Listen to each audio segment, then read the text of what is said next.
ரஜினி ஒரு 30 வருஷமா செய்ய முடியாததை சொல்லிட்டு இருந்த விஷயத்த விஜய் சாத்தியப்படுத்தியிருக்காரு. அரசியல் கட்சி தொடங்கியிருக்காரு. இதை எப்படி பார்க்குறீங்க? 1000 கோடி ரூபாய் கலெக்ஷன் கொடுத்த லியோ படத்தோட ஹீரோ, ஆனா அதை விட்டுட்டு கட்சி தொடங்குறாரு அப்படின்னா அந்த விஷயத்த நம்ம பார்க்கணும்ல. சார் விஜய் அவர்கள் 1000 கோடிலாம் கொடுக்கல சார். அவருக்கு அவ்வளோ பொட்டன்ஷியலும் இல்லை. விஜய் வந்து இன்னும் தமிழ் சினிமாவில் சாதிக்க வேண்டியதே இருக்கு.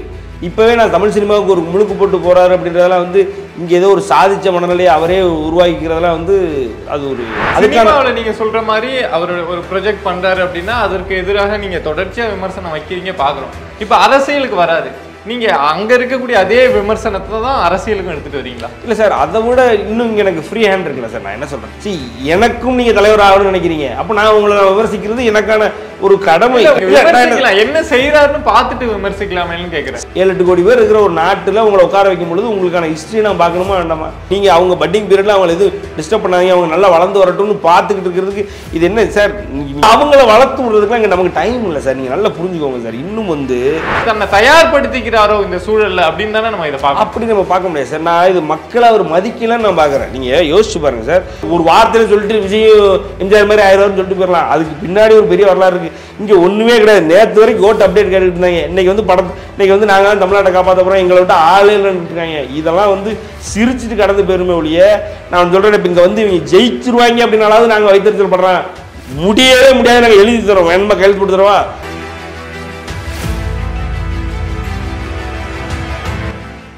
இன்னைக்கு நம்ம கூட நேர்காணல்ல சினிமா விமர்சகர் சத்யன் ராமசாமி இணைந்திருக்காங்க.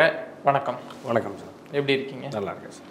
சத்யன் ராமசாமி அப்படின்னாவே ரஜினியோட ஒரு தீவிர ஃபேன். அதை தாண்டி விஜயை வந்து ரொம்ப கடுமையா விமர்சிச்சு பேசுவாரு, வன்மத்தோடய பேசுவார் அப்படின்னு சொல்லலாம்.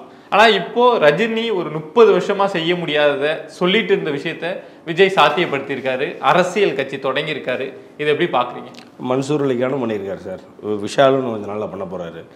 பல நடிகர்கள் வந்து பண்ணியிருக்காங்க. பாக்யராஜ் பண்ணியிருக்காரு, டிஆர் பண்ணியிருக்காரு. பண்ணாதவங்களே யாரும் இல்லை. இப்போது அரசியலுக்கு வந்துட்டா வெற்றியா அப்படின்னா அந்த வெற்றியை வந்து அதை சார்ந்த நபர்கள் கொண்டாடலாமே ஒழிய அரசியல் வருகையை நம்ம வெற்றின்னு பார்க்க முடியாது. மாறாக என்ன சொல்லணும்னா, அரசியலுக்கு ஏன் வராங்கன்னு நம்ம அதை பார்க்கணும் சார். அவங்களுடைய நோக்கம் என்னவா இருக்குது அரசியல். எனக்கு என்ன கேள்வினா, இப்போ நீங்கள் சொன்னீங்க, ஒரு லிஸ்ட்டு சொன்னீங்க, இவங்கெல்லாம் கட்சி தொடங்கினாங்க அப்படின்னு. ஆனால் இவங்க யாருமே தமிழ் சினிமாவில் சொல்லப்போனால் சவுத் இந்தியாவிலே ஒரு டாப் ஸ்டாராக இருக்கிறப்ப தொடங்கலை. எல்லாமே அவங்களுடைய சூழ்நிலை வரப்போ தான் தொடங்கினாங்க. 1000 கோடி ரூபா கலெக்ஷன் கொடுத்த லியோ படத்தோட ஹீரோ, ஆனால் அதை விட்டுட்டு கட்சி தொடங்குறாரு அப்படின்னா அந்த விஷயத்தை நம்ம பார்க்கணும்ல. இல்லை சார், விஜய் அவர்கள் 1000 கோடிலாம் கொடுக்கல சார்.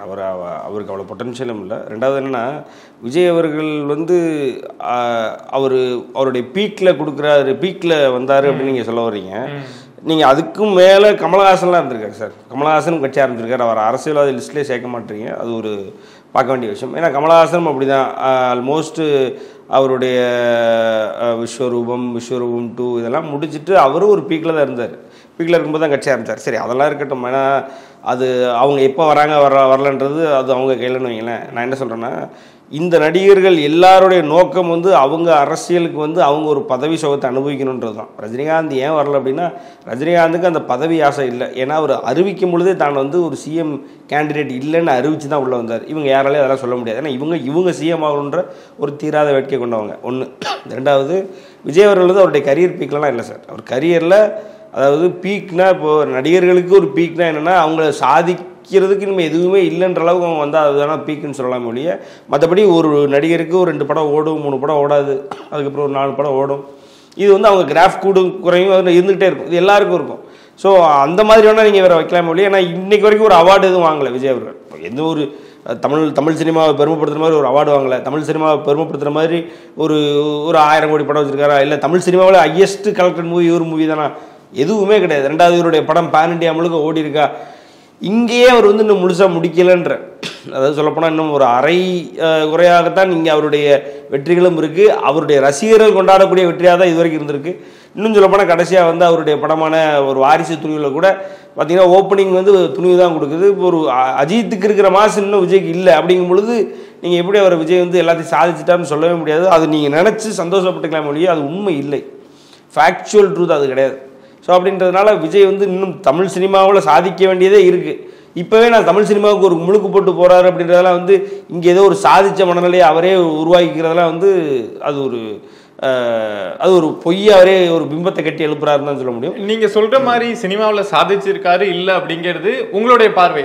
ஆனா இப்போ தமிழ் சினிமாவில் அதிகமா சம்பளம் வாங்கக்கூடியவர் அப்படின்னா விஜயை தான் சொல்லல. இல்லை சார், 130 கோடி வாங்குறான்னு சொல்லி அவர் படத்தில் நடித்த அவர் படத்தை கதை எழுதுன லியோ கதை எழுதுன ரத்னகுமார் அவர்கள் சொல்றாரு. அப்போ ரத்னகுமார் அவர்கள் சொல்லும்போது 130 கோடி கபாலிக்கு வாங்கினார் ரஜினிகாந்த் அவர்கள். ஸோ அது 7 வருஷத்துக்கு முன்னாடி நடந்தது. அதனால் அதிக கலெக்ஷன் அதிக சம்பளம் வாங்குறவரும் விஜய் கிடையாது. எல்லாமே அவரை சுற்றியானது எல்லாமே ஒரு பிராண்ட் மேனேஜ்மெண்ட்டு, ஒரு image management, image consultant team இருக்காங்க. அதை அவங்க உருவாக்கிட்டு இருக்கிறாங்க. இதெல்லாம் இன்றைக்கி எல்லாருக்கும் பச்சையாக தெரியும் சார். ஏன் ஒரு மனிதர் ஒன்றுமே இல்லாமல் சட்டுன்னு உருவாகி ஒரு 4 வருஷத்தில் எவ்வளோ பெரிய ஆக முடியுமா? நீங்கள் யோசிச்சு பாருங்கள். ஒரு பைரவா வர வரைக்கும், ஒரு புலி பைரவா 2015 2016 வரைக்கும் ஒன்றுமே கிடையாது. ஒரு மெர்சல் படம் வரும்பொழுது ஆலப்புறம் தமிழன்ற அந்த ஒரு போர்வையில் உருவாக்குறாங்க. இது நம்ம எல்லாரும் கண் கூட பார்த்தது. 2017 மெர்சல் வருது. அப்புறம் அதுலேருந்து உருவானது தானே சார். ஸோ அதுலேருந்து அவருடைய படங்கள் ஃப்ளாப் ஆகிட்டு தான் இருக்குது. நீங்கள் அவருடைய இப்போ ஒன்றும் இல்லை, அவருடைய ஸ்டாண்டே எவ்வளோ தூரம் மோசமாக இருந்திருக்கு. உலகமே கொரோனாவில் செத்தடியும் பொழுது என்னுடைய மாஸ்டர் படத்துக்கு 100% சீட்டு கொடுங்கன்னு போய் கேட்டவர் அவர். ரைட்டுங்களா?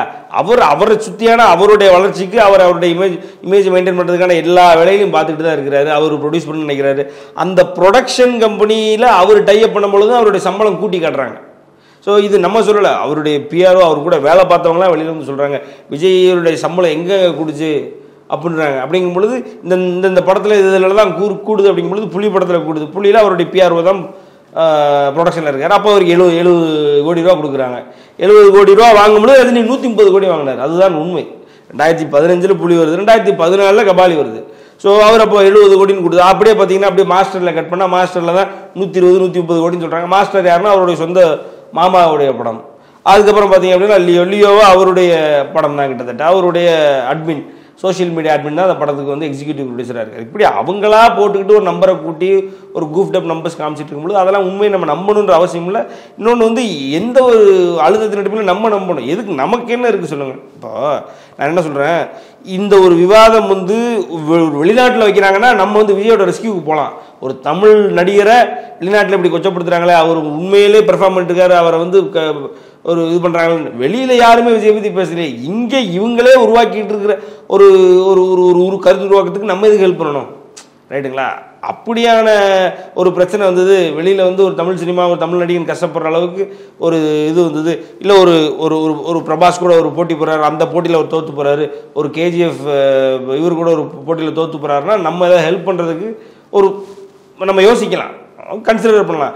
இவங்க இங்கே நான் தான் நம்பர் ஒன்று இவங்க இருக்கிற எல்லா தமிழ் நடிகரும் நமக்கு கீழே அப்படின்னு கொண்டு போகுது. அதுக்கு நம்ம எதுக்கு சப்போர்ட் பண்ணணும்? இல்ல சினிமாவில் நீங்க சொல்ற மாதிரி அவர் ஒரு ப்ரொஜெக்ட் பண்றாரு அப்படின்னா அதற்கு எதிராக நீங்க தொடர்ச்சியா விமர்சனம் வைக்கிறீங்க, பாக்குறோம். இப்ப அரசியலுக்கு வராரு, நீங்க அங்க இருக்கக்கூடிய அதே விமர்சனத்தை தான் அரசியலுக்கும் எடுத்துட்டு வரீங்களா? இல்ல சார், அதை விட இன்னும் இங்க எனக்கு ஃப்ரீ ஹேண்ட் இருக்குல்ல சார். நான் என்ன சொல்றேன்னா, அங்க கூட அது அவருடைய தொழில். இப்போ உங்களுடைய தொழிலை நீங்க நல்லவர் இல்லை அப்படின்னு நான் சொல்றேன். நீங்க உங்களுடைய தொழில் பண்ண தெரியாம இருக்கிறீங்க, உங்களுக்கு இந்த தொழில் உங்க அப்பாவினால வந்தது அப்படி இப்படின்னு நான் விமர்சனம் வைக்கிறேன் அப்படின்னா கூட அதுல என்னுடைய வன்மம் இருக்கு. இது அரசியல்ன்றது பொது. எனக்கும் நீங்க தலைவர் ஆகணும்னு நினைக்கிறீங்க, அப்ப நான் உங்களை விமர்சிக்கிறது எனக்கான ஒரு கடமை. கடமைகளுக்கும் ஒரு நல்ல கருத்தை செய்ய போறேன், நல்ல விஷயத்தை செய்ய போறேன்னு ஒரு கட்சி இல்ல. நான் அதான் சொல்றேன், நல்ல கருத்தை செய்ய போறேன்னா சார், உலகத்துல 199 பேர் அரசியலுக்கு வருவாங்க. எனக்கு தெரியும் 100க்கு 100 101னே சொல்லலாம். ஆனா அவங்களுக்கு அந்த செயல்திறன் இருக்கான்னு நம்ம பார்க்கணும்ல. நீங்க எனக்கு தலைவர் ஆகணுன்றீங்க சார். நீங்க இது நாள் வரைக்கும் ஒரு கூட்டத்துக்கு நீங்க உங்க ரசிகர் படைக்கு நீங்க ஒரு தளபதியா இருந்தீங்க, ரைட், எல்லாம் ஓகே. இப்ப நீங்க மக்களுக்கு தலைவனாக வரணும், மக்கள் தலைவனாக வரணும் அப்படின்றீங்க. அப்பவும் நான் உங்களை விமர்சிக்க கூடாது அப்படின்றது நீங்க அடிப்படையில் கேட்கல. என்ன செய்யறாருன்னு பார்த்துட்டு விமர்சிக்கலாமேன்னு கேட்கிறேன் சார். அதுக்கு முன்னாடி என்ன செஞ்சாருன்னா, இப்ப என்னன்னா, இப்போ ஒண்ணும் இல்லை, ஒரு சாதாரணமா இன்னைக்கு நீங்க ஒரு இடத்துல வேலைக்கு போகணும்னா நீங்க என்ன படிச்சிருக்கீங்கன்னு கேட்கறாங்க. ஸோ அது சம்மந்தப்பட்ட வேலைக்கு போகும்பொழுது நீங்கள் எக்ஸ்பீரியன்ஸ் இல்லாமல் இருக்கும்பொழுது அட்லீஸ்ட் அதுக்கான படிப்பாக உங்கள்கிட்ட இருக்கான்னு பார்க்குறாங்க. 2 வருஷம் ஆயிடுச்சு, நீங்கள் படித்து முடிச்சிட்டிங்கன்னா அந்த துறை சார்ந்த வேலை இருக்கான்னு பார்க்குறாங்க. அப்போ அதெல்லாம் வச்சு தான் உங்களை காட்சி பண்ணி உங்களுக்கு ஒரு அமௌண்ட்டை போட்டு சம்பளம் கொடுத்து ஒரு 4 பேர், ஒரு 40 பேர், 50 பேர், அதில் 500 பேர் வேலை பார்க்குற கம்பெனிலே உங்களை வைக்கிறாங்க. அப்படிக்கும் பொழுது 7-8 கோடி பேர் இருக்கிற ஒரு நாட்டில் உங்களை உட்கார வைக்கும் பொழுது உங்களுக்கான ஹிஸ்ட்ரி நான் பார்க்கணுமா வேண்டாமா? உங்களுடைய தன்மையை நான் பார்க்கணுமா வேண்டாமா? உங்களுடைய செயல்திறன், இதுக்கு முன்னாடி நீங்கள் என்னென்ன சாதனைகள் பண்ணியிருக்கீங்கன்னு பார்க்கணுமா? அப்படி பார்த்தா எனக்கு ஒன்றுமே தெரியல சார். ஒரு கருப்பாக ஒரு திறந்த ஒரு இதுதான் இருக்குது. விஜய் மக்கள் இயக்கம் வழியாக நிறைய செஞ்சுட்டு அது நிறைய சார். நல்ல புரிஞ்சுக்கோங்க சார், உங்களுக்கும் எனக்கும் தெரியும். நம்ம ஒழுங்காக வந்து இன்கம் டேக்ஸ் ஃபைல் பண்ணோம்னா 80Gன்னு ஒன்று இருக்குது. 80G பார்த்திங்க அப்படின்னா நம்ம டொனேஷன்ஸ் கொடுக்கலாம், யாருக்கு என்ன வேணாலும் நம்ம வந்து டொனேஷன்ஸ் கொடுத்தா அதில் நம்ம இன்க்ளூட் பண்ணிக்கிட்டோம்னா ஆட்டோமேட்டிக்காக நம்ம இன்கம்லேருந்து ரிபேட் இருக்கும், நமக்கு ஆட்டோமேட்டிக்காக நம்ம அதை டேக்ஸில் போய் கிளைம் பண்ணிக்கலாம். எக்ஸம்ஷன் இருக்குது நமக்கு. அந்த எக்ஸம்ஷனுக்கு நம்மளே வேலை பார்ப்போம். ஒரு 2000 ரூபா எங்கேயாவது அரசியல் கட்சி கொடுத்து அரசியல் பொலிட்டிக்கல் பார்ட்டிக்கு டொனேட் பண்ணுறதுனா அதில் எழுதலாம். அதே மாதிரி அது ஒரு தனி டொனேஷன் இருக்குது. அதுக்கப்புறம் இல்லாதவங்களுக்கு கொடுத்தோம்னா அந்த எழுதலாம், அதெல்லாம் வைக்கலாம். இது நமக்கே இருக்குது. எனக்கு தெரியும், என்னுடைய நண்பர்கள், நானே கூட பண்ணியிருக்கிறேன். இதெல்லாம் போட்டு இது ஒரு லிஸ்ட்டை போட்டு இதெல்லாம் எக்ஸம்ஷன் எடுத்துக்கும். அப்போ நடிகர்களுக்கு இது வந்து அவங்க பண்ணியே ஆகணும் சார். இதை கொண்டு போய் நான் எதுக்கு கவர்மெண்ட்டில் கட்டணும் அப்படின்னு சொல்லி இதை ஃபுல்லாக நான் மக்களுக்கு கொடுத்துன்ற மாதிரி மக்கள்கிட்டேருந்து ஒரு நல்ல பேர் கிடைச்ச மாதிரி ஆயிடுது. ஆட்டோமேட்டிக்காக மக்களுக்கு செலவு பண்ணான மாதிரி ஆகிடுது. அவங்களுக்கு ஒரு இமேஜ் மேனேஜ்மெண்ட்டு, அதை வச்சு ஒரு சைடில் அவங்க ப்ரொஜெக்ட் பண்ணி கொண்டு போகலாம். ரெண்டாவது பார்த்திங்க அப்படின்னா அது அவங்களுக்கு வந்து கவர்மெண்ட்டை சும்மா கொடுக்குறதுக்கு அதை அவங்க யூஸ் பண்ண மாதிரி ஆகிப்போகுது. ஸோ இது அது மூலிமா அது வந்து ஒரு 4 ரசிகர்களை கொடுத்து சப்போர்ட் பண்ணால் அந்த 4 ரசிகர் ஜேஜேன்னு கூடயும் இருப்பான். அந்த ஒரு இதுவும் இருக்குது. இது வந்து ஒரு செட்டப். இதுக்கு வந்து எந்த நடிகரும் விதிவிலக்கு கிடையாது. நான் சொல்கிறது வந்து எம்ஜிஆர் விதிவிலக்கு கிடையாது, சிவாஜி விதிவிலக்கு கிடையாது, ரஜினிகாந்த் அவர்கள் கிடையாது, கமலஹாசன் கிடையாது, விஜய் மட்டும் விதிவிலக்கான்னு. இதை பண்ணாத ஒரு நடிகர் நான் சொன்னது நீங்கள் சொல்லுங்கள். விஜய் சேதுபதியோடைய ரசிகர் கூட்டம் இருக்குது, அது தெரியுமா? இவங்க பண்ணிட்டு இருக்காங்க. சிவகார்த்திகை ரசிகர் மன்றம் பண்ணிட்டு இருக்காங்க. தனுஷ் ரசிகர் மன்றம் விஜய் மக்கள் இயக்கம் பண்ணிட்டு இருக்காங்க. விஷாலுக்கு ஒரு மக்கள் இயக்கம் இருக்குது, தெரியுமா? அவங்க பண்ணிட்டு தான் இருக்கிறாங்க. எல்லாரும் பண்ணிட்டு தான் இருக்கிறாங்க. அது ஒரு அடிப்படையான ஒரு தகுதியா அப்படின்னா நீங்கள் ஒன்றா என்ன கேட்குறேன் அப்படின்னா, நீங்கள் இந்த வருஷம் நீங்கள் மழையில் பாதிக்கப்பட்ட வெள்ளத்தினால் பாதிக்கப்பட்ட திருநெல்வேலிக்கு தூத்துக்குடிக்கு போனீங்க. இதுக்கு முன்னாடிலாம் சென்னையில் பாதிக்கவே படலையா? அப்போ எங்களுக்குலாம் நீங்கள் ஒன்றும் வந்து கொடுக்கவே இல்லை. இந்த வருஷம் மட்டும் ஏன் கொடுக்குறீங்க? அதே மாதிரி இந்த வருஷம் தான் எல்லாரும் நம்பர் 1, நம்பர் 2, நம்பர் 3ன்னு எல்லா 10th 12th எடுத்தாங்களா? இதுக்கு முன்னாடிலாம் எடுக்கலையா? அதே மாதிரி இந்த வருஷம் தான் எல்லா அரசியல் தலைவர்களும் பிறந்தாங்களா? அவங்களுக்கு ஃபோன் பண்ணி வாழ்த்து சொல்கிறீங்களே, இதுக்கு முன்னாடிலாம் அவங்க பிறக்கலையா? இது எல்லாம் எதுக்கு சார்? ஒரு அரசியல் வருகைக்காக ஒரு சமிக்ஜை.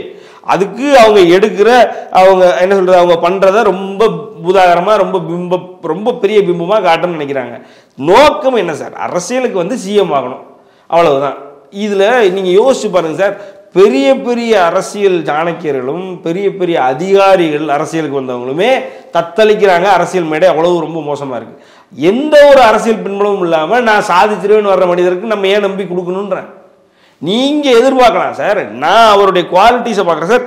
அவருக்கான அரசியல் வரலாறு ஏதாவது இருக்கா? குறைந்தபட்சம் சார் ஒரு விஷால் எடுத்துக்கோங்களேன் சார். சிடியை போய் எங்கேயோ ஒரு இடத்துல போய் சிடியை ஒரு போலீஸ்கார கையில் கொண்டு போய் சிடியை பிடிச்சி கொடுத்த வரலாறாவது இருக்குது.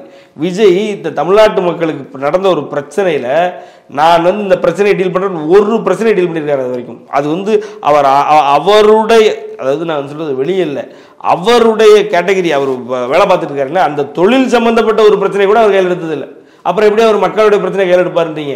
எனக்கு என்னை கேட்டால் விஷாலா விஜயனா விஷால் தானே பெருசாக தெரியுறாரு. ரெண்டாவது அட்லீஸ்ட் விஷால் இதுக்கு முன்னாடியே போட்டி போட்டிருக்காரு சார். போட்டி போட்டு தோத்து போயிருக்காரு அவர், ரைட்டுங்களா? அப்போ அந்த ஒரு அரசியல் ஒரு என்ன, ஒரு ஓட்டு வங்கி அப்படின்ற என்ன, அந்த பிஸ்னஸ் என்ன, அதுக்கு பின்னாடி இருக்கிற எவ்வளவு நுணுக்கங்கள் இருக்கு, அந்த பவர் பொலிட்டிக்ஸ் என்னன்றது இது எதுவுமே விஜய்க்கு தெரியாதுங்கிறீங்களா? சார் தெரியும். இன்னும் ஒரு 1 மாசம் 2 மாசத்துல கண்டிப்பா கலப்பணியை தொடங்குவாங்க. நீங்க விமர்சனம் அவங்க ஒரு பட்டிங் பீரியட்ல இருக்கும்போது நம்ம எப்படி சார் உங்களுக்கு சப்போர்ட் பண்ண முடியும்? நீங்க அவங்க பட்டிங் பீரியட்ல அவங்க எதுவும் டிஸ்டர்ப் பண்ணாங்க, அவங்க நல்லா வளர்ந்து வரட்டும்னு பார்த்துக்கிட்டு இருக்கிறதுக்கு இது என்ன சார்? நீங்க அவங்களுடைய ஸ்டார்டிங்கே வந்து அவங்கள வளர்த்து விடுறதுக்குலாம் இங்க நமக்கு டைம் இல்லை சார். நீங்க நல்லா புரிஞ்சுக்கோங்க சார். இன்னும் வந்து நான் என்ன சொல்றேன்னா, இப்போ ஒரு ஆப்பிளில் உங்களுக்கு வேலை கிடைச்சிருமா? இன்னைக்கு நீங்கள் ஒரு சிஎஸ்சி கம்ப்யூட்டர் சயின்ஸ் படிச்சிருக்கீங்க சார்.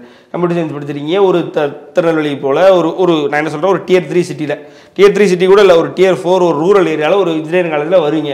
உங்களுக்கு ஆப்பிளில் வேலை கிடைக்கணும் கிடைச்சிருமா? சொல்லுங்கள், கிடைக்காது சார். உங்களுக்கான திறமை தகுதி இருக்கணும். சார் ஒரு என்ன சொல்கிறது, ஒரு 1000 கோடி கம்பெனியாக வச்சு ஒரு ஹைப்போதெட்டிக்கலி ஒரு 1000 கோடி கம்பெனி வைங்க. அவர் 1000 கோடி கம்பெனிக்கே உங்கள்கிட்ட இவ்வளோ எதிர்பார்ப்பு இருக்கும் பொழுது நீங்கள் இவரை நான் வளர்த்து விட்டு என்ன பண்ண போகிறீங்க? நீங்கள் 8 கோடி பேர் மக்கள், நெருக்கி 8 கோடி பேர் இருக்கிற வாழ்கிற ஒரு நாட்டில் ஆயிரக்கணக்கான குடும்பங்கள், லட்சக்கணக்கான குடும்பங்கள் இருக்கு. அவங்கள பார்க்கும் பொழுது ஒரு மனிதனை அவர் நல்லா ஷேப் பண்ணி விடுங்க, நீங்கள் அவர் நல்லா வருவார். அவர் என்ன அவருடைய குவாலிட்டி அப்படின்னா, அவர் வந்து மக்கள் இயக்கம் வந்து 4 பேருக்கு இது கொடுத்தாருன்னா சார், மிகப்பெரிய ஒரு ஐஏஎஸ் வரணும், ஐபிஎஸ் வரணும் அப்படின்ற எதிர்பார்ப்புலாம் மீறி ஒரு நடிகர் அவருடைய திரைக்கட்சியினால அவருடைய வளர்ச்சிக்கு வருவாருக்கும் போது நான் எதுக்கு அவருக்கு ஷோ போட்டுருக்கணும்? எல்லா அரசியல் நிறைய சினிமா நடிகர்கள் வந்து அரசியல் கட்சி தொடங்கியிருக்காங்க. ஆனா அவங்கள மாதிரி இவருடைய செயல்பாடு இல்லை, கொஞ்சம் மாறுபட்டு இருக்காரு அப்படின்னு தான் தோணுது. ஏன்னா இப்ப கட்சி தொடங்குனது அப்படிங்கிறத ரொம்ப ஒரு பிரம்மாண்டமா அவரு எடுக்கல, அவரு தரப்புல இருந்து எடுக்கலாம். அவர் ஒன்னும் ஒரு பெரிய பிரம்மாண்டமா இந்த விஷயத்த செய்யல. ஒரு 2 வருஷம் திட்டமிடல் இருக்கு. 26 தான் தேர்தலை சந்திக்க போறோம் அப்படின்னு பயணிக்கிறப்போ சரி தன்னை தயார்படுத்திக்கிறாரோ இந்த சூழல்ல அப்படின்னு தானே நம்ம இதை பார்க்கணும். அப்படி நம்ம பார்க்க முடியாது சார். நான் இது மக்களை அவர் மதிக்கலன்னு நான் பார்க்குறேன். நீங்கள் யோசிச்சு பாருங்க சார். ஆனாலப்பட்ட அண்ணா அவர்கள் வந்து காங்கிரஸ்லேருந்து பிரிஞ்சு வந்து சாரி காங்கிரஸ் எதிர்த்து வந்து திராவிட கட்சிகளை உருவாக்கும் பொழுது திமுக உருவாக்குறாரு. திகாலேருந்து பிரிஞ்சு வராரு. காங்கிரஸ் எதிர்த்து தான் திக உருவாகுது. நீதி கட்சியிலேருந்து திகாலேருந்து அப்படியே உருவாகுது. திமுக வருது. திமுக வரும்பொழுது மக்கள் முன்னாடி தான் அவர் கட்சி உருவாக்கியிருக்குன்னு சொல்றாரு. வெளியில வந்து மக்கள்கிட்ட முறையிடுறாரு. நான் இந்த காரணத்துக்காக பேசுறாரு. ஒரு கட்சி அறிவிப்பு பண்றது அவ்வளவு பெருசா இருந்தது. எம்ஜிஆர் அவர்கள் கட்சியை வந்து மக்கள் முன்னால் அறிவிக்கிறார். ரஜினிகாந்த் அவர்கள் கட்சி அவருடைய கட்சி அறிவிப்புல அரசியல் வருகையே மக்கள் முன்னால் அறிவிக்கிறார். இவர் வீட்டில் உட்காந்து நான் லெட்டர் பேட்ல போட்டு அனுப்பிடுறேன் 2026 சிஎம் ஆகணும்னா அது ஒரு மமதை இல்லையா? அது ஒரு அகங்காரம் இல்லையா? அதெல்லாம் தவறு சார். மக்களிடம் வந்து மண்டியிட்ட பல அரசியல்வாதிகளே பல பண முதலைகளை வந்து ஒண்ணுமே இல்லாம ஆக்கியிருக்காங்க மக்கள். அரசியல்ன்றது அப்படிதான். நீங்க காலில் விழுந்தா கூட உங்களுக்கு பதவி இல்லாம நீங்க உங்களை எம்எல்ஏ ஆக்காம விட்டுருக்காங்க. அப்போ நீங்க அந்த அளவுக்கு மக்கள் இருக்கும் பொழுது நீங்க பாட்டுக்கு வீட்டில் உட்காந்துட்டு உங்களுடைய கட்சி பேரை அறிவிச்சிருவாங்க, மக்கள் பூரா ஏகோபித்த ஆதரவு உங்களுக்கு கொடுக்கணுன்ற அளவு உங்களுடைய என்ன ஸ்டாண்ட் இருக்கு? நீங்க அந்த எண்ணமே தவறா இல்லையா? 26ல சிஎம் ஆகணும் அப்படின்லாம் உங்க சார் எண்டாவதுலே இப்போ அவங்களுடைய செய்தி தொடர்பாளர்கள் எல்லாருமே சொல்றது என்ன, 2026ல அண்ணன் தான் சிஎம். சரி, செய்தி தொடர்பாளர்கள் இன்னைக்கு வந்து அஃபிஷியலா அவங்க தான், அதாவது அஃபிஷியலாக என்னன்னு தெரியல, நான் பேசிட்டு இருக்கேன், அவங்க எல்லாருமே அண்ணன் தான் சிஎம்ன்றாங்க. சரி விடுங்க. அவருடைய ரசிகர்கள்லாம் அண்ணன் தான் சிஎம்ன்றாங்க. புஷி ஆனந்தும் அப்படிதான் சொல்றாரு. எல்லாரும் 2026ல சிஎம் அப்படிங்கும் பொழுது 2 வருஷத்துல ஒரு வரப்போறான்றது ஒரு கொள்கையின் அடிப்படையில் தான் சார் ஒரு கட்சி உருவாகணும். காங்கிரஸ் இருந்து, அதாவது தேசியத்திலிருந்து திராவிடத்தை பிரிக்கணும்னு உருவான அந்த கொள்கையின் பேர் தான் இத்தனை கட்சிகளும். அதுலேருந்து நான் கருணாநிதி சொன்ன திமுக எனக்கு வேண்டாம், எனக்கு அண்ணா சொன்ன திமுக வேணும்னு புரிஞ்சது. அண்ணா திமுக ஒரு தமிழக வாழ்வுரிமைக்காக போராடுறேன்னு தமிழக வாழ்வுரிமை கட்சி. அது ஒவ்வொரு காரணங்கள் இருக்கு, ஒரு கட்சி உருவாகிற கொள்கைகள் இருக்கு.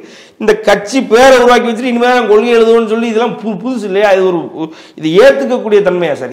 எதன் அடிப்படையில் உங்க கட்சி உருவாகுது சொல்லுங்க. நீங்க அதுல ஏதாவது கிளாரிட்டி இருக்கா அவருக்கு? அதை சொன்னார் அவரு. நான் ஆனால் கட்சி பேரு கொடுத்துறேன், பேரை கொடுத்துட்டாரு, நான் 2 மாசம் கழிச்சு நான் கட்சி கொள்கை அறிவிப்பேன் அப்படின்னா அது இல்லை. அதில் என்ன இருக்கு? அந்த கட்சி அந்த சென்டென்ஸுக்கே அர்த்தம்லன்றாங்க. அதுல இக்கண்ணாப்பிள வேற இருக்குன்றாங்க. அதை இங்கிலீஷ் எழுதும்போது தப்பா எழுதுன்றாங்க. அவருடைய முதல் அறிக்கையில தேதி இல்லைன்றாங்க.